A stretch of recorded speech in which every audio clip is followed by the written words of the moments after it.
The Confessions of Saint Augustine, Book 1, Chapter 17. Bear with me, my God, while I say somewhat of my wit, your gift, and on what dotages I wasted it. For a task was set me, troublesome enough to my soul, upon terms of praise or shame, and fear of stripes, to speak the words of Juno, as she raged and mourned that she could not. This Trojan prince from Latinum turn, which words I had heard that Juno never uttered, but we were forced to go astray in the footsteps of these poetic fictions, and to say in prose much what he expressed in verse. And his speaking was most applauded, in whom the passions of rage and grief were most preeminent, and clothed in the most fitting language, maintaining the dignity of the character. What is to me, O my true life, my God, that my declamation was applauded above so many of my own age and class? Is not all this smoke and wind? And was there nothing else whereon to exercise my wit and tongue? Your praises, Lord, your praises might have stead the yet tender shoot of my heart by the drop of your scriptures. So had it not trailed away amid these empty trefoils, a defiled prey for the fawns of the air. For in more ways than one do men sacrifice to the rebellious angels. Chapter 18. But what marvel that I was thus carried away to vanities, and went out from your presence, O my God, when men were set before me as models, who, in relating some action of theirs, in itself not ill, they committed some barbarism or solecism, being censured, were abashed. But when in rich and adorned and well-ordered discourse they related their own disordered life, being bepraised, they gloried. These things you see, Lord, and hold your peace, long-suffering and plenteous in mercy and truth. Will you hold your peace forever? And even now you draw out of this horrible gulf the soul that seeks you, that thirsts for your pleasures, whose heart says unto you, I have sought your face. Your face, Lord, will I seek. For darkened affections is removal from you. For it is not by our feet or change of place that men leave you or return unto you. Or did that your younger son look out for horses or chariots, or ships fly with visible wings, or journey with the motion of his limbs, that he might in a far country waste in riotous living all you gave at his departure? A loving father when you gave, and more loving unto him when he returned empty. So then in lustful, that is in darkened affections, is the true distance from your face. Behold the Lord God, ye behold patiently as you are wont, how carefully the sons of men observe the covenanted rules of letters and syllables received from those who spake unto them, neglecting the eternal covenant of everlasting salvation received from you, insomuch that a teacher or learner of the hereditary laws of pronunciation will more offend men by speaking without the aspirate of a human being, in despite of the laws of grammar, than if he, a human being,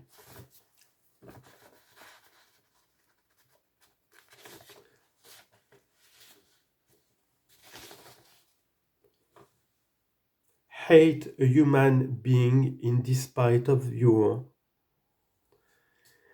as if any enemy could be more hurtful than the hatred with which he is incensed against him, or could wound more deeply him whom he persecutes than he wounds his own soul by his enmity.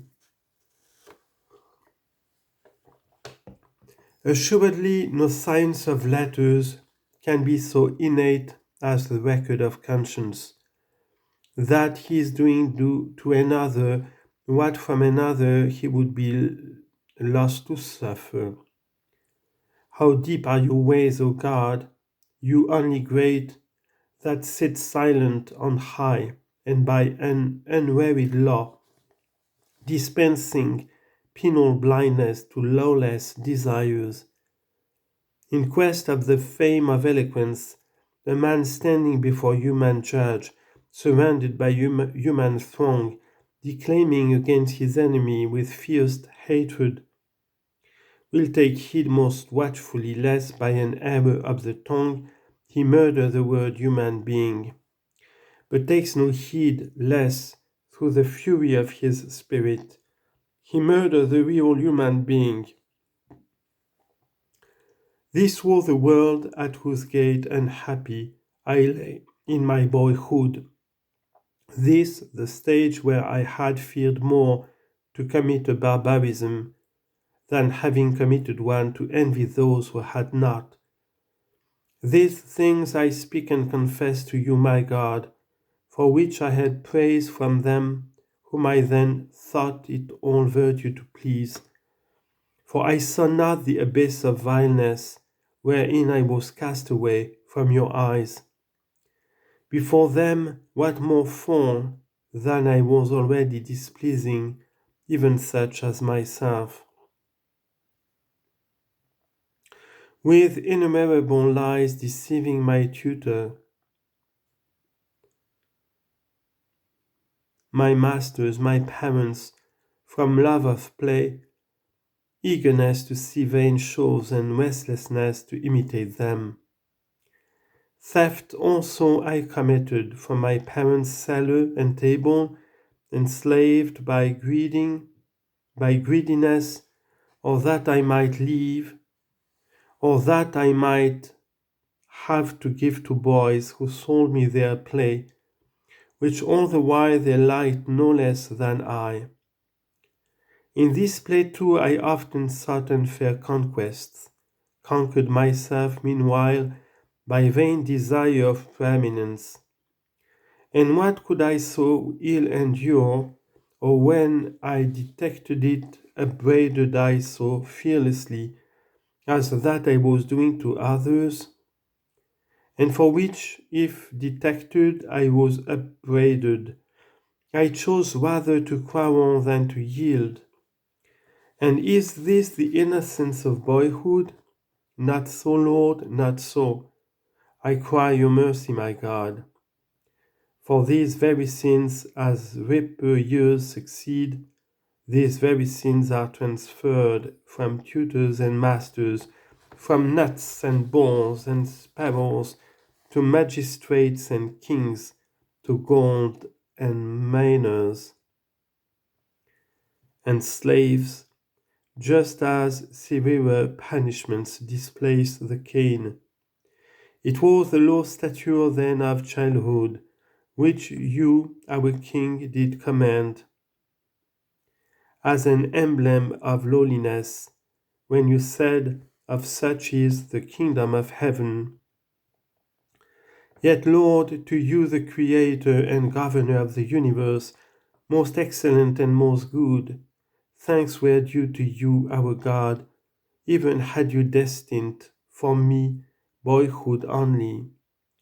For even then I lived and felt, and had an implanted providence over my well-being, the trace of that mysterious unity whence I was derived.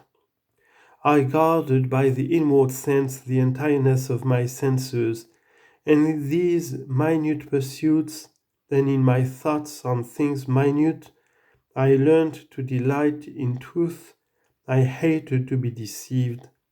had a vigorous memory, was gifted with speech, was soothed by friendship, avoided pain, baseness, ignorance. In so small a creature, what was not wonderful, not admirable? But all are gifts of my God, it was not I who gave them. And good these are, and these together are myself. Good then is he that made me, and he is my good, and before him will I exalt for every good which of a boy I had.